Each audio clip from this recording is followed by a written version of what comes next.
आज एक बहुत विशेष संदर्भ में आपसे चर्चा करने आया। इमरजेंसी के 50 साल पूरे हो गए।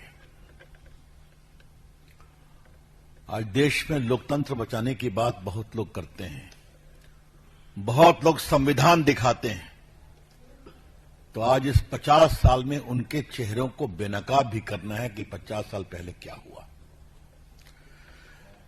जैसा कि संजय जी ने बताया, मेरा सौभाग्य था कि मैं जेपी आंदोलन का एक सेनानी था, मीसा में बंद भी हुआ था और इमरजेंसी के खिलाफ संघर्ष करने का भी सौभाग्य प्राप्त हुआ था। आज मैं कुछ चीजों को रिकॉल कर रहा हूं आपके माध्यम से, जो देश में जानना चाहिए। इंदिरा गांधी का इलेक्शन रायबरेली से सेट असाइड हो गया इलाहाबाद हाई कोर्ट के द्वारा। इंदिरा जी सुप्रीम कोर्ट आई उसके खिलाफ, उनको स्टे नहीं मिला। यही कहा गया आप सदन में आ सकती हैं लेकिन बोलेंगी नहीं। अब आप समझ सकते हैं कि बड़ा फेमस जस्टिस कृष्णा अय्यर का ऑब्जर्वेशन था।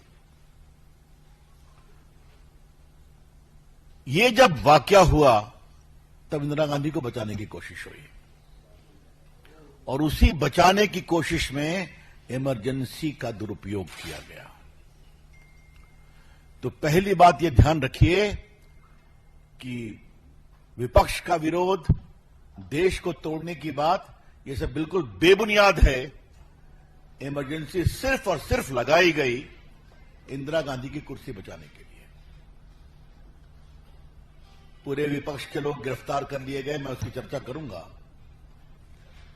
लेकिन आज मैं 50 साल पूरे हो रहे हैं, तो मैं आप लोगों को और आपके माध्यम से देश को बताना चाहूंगा कि सारे संवैधानिक जो संस्थान हैं उसको किस तरह से एब्यूज किया गया। Today is the time to recall as to how while imposing emergency all the signposts of democracy, the institutions, were brutalized by the then Congress government headed by Indira Gandhi. आपको मालूम है कि emergency लगाने का जो प्रस्ताव था उस पर कैबिनेट की सहमति नहीं थी। रात के अंधेरे में फखरुद्दीन अली अहमद तत्काल राष्ट्रपति से दबाव देकर साइन कराया गया और सुबह 6 बजे पोस्ट फैक्टो अप्रूवल के लिए कैबिनेट की मीटिंग बुलाई। उसके बाद सभी नेताओं की गिरफ्तारी हुई, आरएसएस पर बैन लगा। क्या जेपी, क्या मोरारजी भाई, क्या अटल जी, क्या आडवाणी जी, जॉर्ज फर्नांडिस तो संघर्ष कर रहे थे, मधु दंडवते, ये सभी गिरफ्तार हुए। मित्रों, जेल में जो तांडव हुआ है उसकी कहानी बहुत आई है। मैं कुछ उदाहरण आपको देना चाहता हूं। जेपी को गिरफ्तार करके रखा गया था हरियाणा में एक गेस्ट हाउस में। तो जेपी सुबह में जलपान कर रहे थे तो देखे सामने मुरारजी भाई टहल रहे हैं, उनको ऊपर रखा गया था। जेपी ने कहा मुझे उनसे मिलने दो, कहा आप नहीं मिल सकते। ऐसा करो हम लोग को साथ नाश्ता करें दो, कहा आप नहीं कर सकते। ऐसा करो हम दोनों जलपान करेंगे तो हम लोग के बीच में बैठ जाना, कहा नो। आप समझ सकते हैं कि जेपी मीसा में बंद है, हमें मुरारजी भाई हैं, आप मिल नहीं सकते। अटल जी, आडवाणी जी बेंगलोर जेल में गिरफ्तार हुए। मित्रों, जिस तरह से जेल में अत्याचार किया गया उस पर कई पत्रकारों ने किताबें लिखी हैं। विशेष रूप से मैं कूमी कपूर की किताब का उल्लेख करना चाहूंगा, जो दिल्ली में खुराफात हुई।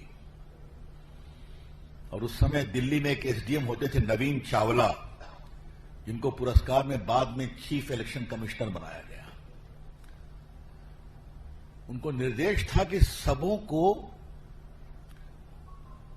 टिन के शेड वाले सेल में रखो ताकि गर्मी से परेशान हो और टूटे। यही देश भर में चला। बिहार में थोड़ी हालत बेटर थी क्योंकि हम लोग पहले से संघर्ष कर रहे थे, तो थोड़ा उन्होंने देखा था, हम लोग की बहुत पिटाई हुई थी। मित्रों, मानवता को शर्मसार करने वाली इतनी घटनाएं हुई, राष्ट्रीय स्वयंसेवक संघ के स्वयंसेवकों के नाखून नोचे गए। ये बात मैं पूरी जुबानी से कह रहा हूं। नसबंदी दिल्ली में जो हुई, आप सभी पत्रकार पढ़े होंगे। तेरे को पेंशन चाहिए, नसबंदी का कैंडिडेट ला। तेरे को प्रमोशन चाहिए, नसबंदी का कैंडिडेट ला। पूरे देश में अब आप समझ सकते हैं कि जिसकी शादी भी नहीं हुई है उसको भी जबरदस्ती नसबंदी, क्योंकि सीएम को भी था कि जितना नसबंदी का सर्टिफिकेट दोगे संजय गांधी की नजरों में उतना ऊपर जाओगे।